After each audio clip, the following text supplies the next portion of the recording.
नमस्कार मित्रांनो, मी भूषण सरदार आपलं सर्वांचं द ह्युमन माइंड या चॅनलवर स्वागत आहे. तर आज मानसशास्त्राचा एक महत्त्वाचा विषय आपण समजून घेऊया. म्हणजे विषय असा आहे की लोक खोटं का बोलतात आणि मानसशास्त्र याचे काय कारण सांगतं. तर चला सुरुवात करूया. याची विविध कारणे आज आपण जाणून घेऊया. तर लोक खोटं का बोलतात. तर लोक खोटं का बोलतात याचं पहिलं कारण आहे भीती. आपल्याला शिक्षा होईल बा, समोरचा व्यक्ती आपल्याला रागवेल बा, या हेतूने सुद्धा लोक खोटं बोलताना दिसून येतात. समजा एखादी गोष्ट घरातील लहान मुलाने नेली असेल आणि त्याला वाटत असेल की आई आता आपल्याला रागवेल, म्हणून तो खोटं बोलतो किंवा आई मी ती वस्तू नेलीच नाही.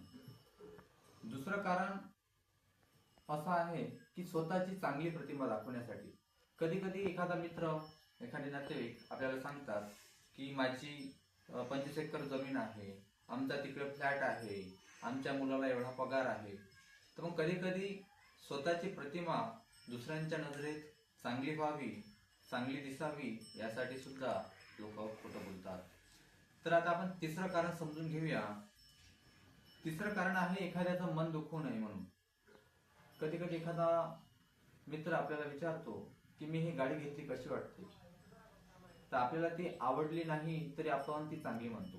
किंवा एखादा मित्र एखादा चांगला ड्रेस घालतो आणि तो ड्रेस आपल्याला आवडला नाही तरी पण आपल्याला त्याचं मन दुखवू नये, त्याला चांगलं वाटावं, त्याला बरं वाटावं म्हणून आपण म्हणतो अतिशय उत्तम, खूप चांगला आहे.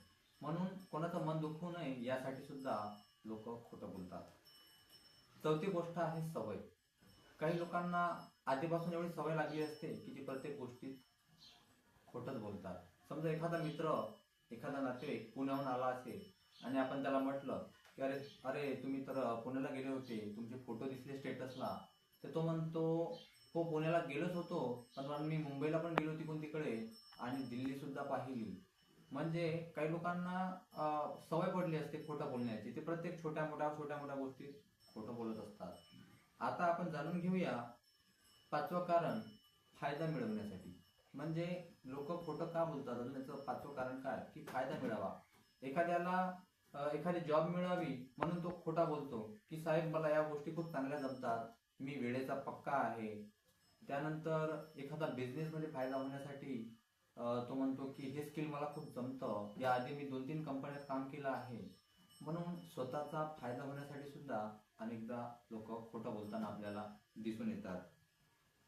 परंतु मित्र हो, एक खोटं लपवण्यासाठी आपल्याला अनेक खोटं किंवा अनेक खोटी बोलावे लागतात आणि त्यामुळे मैत्री असो, नातेसंबंध असो, यामधला विश्वास कमी होतो आणि त्यामुळे आपण जास्तीत जास्त सत्य बोलण्याचा प्रयत्न करावा. सत्य बोलण्यामुळे काय होतं की नातेसंबंध टिकून राहतो आणि विश्वासही जपला जातो. परंतु आपण जर खोटं बोललो आणि निरंतर खोटं बोलत गेलो त्यामुळे नात्यातला विश्वास कमी होतो आणि आपण जर विश्वास गमावला तर तो पुन्हा विश्वास कमावणं खूप कठीण जातं. तुम्हाला काय वाटतं की लोक सर्वात जास्त खोटं कशासाठी बोलतात? तुमच्या प्रतिक्रिया आमच्या यूट्यूब चॅनलला कळवा आणि असेच सोप्या भाषेत नवनवीन विषय समजून घेण्यासाठी आमच्या चॅनलला सबस्क्राईब करा. धन्यवाद.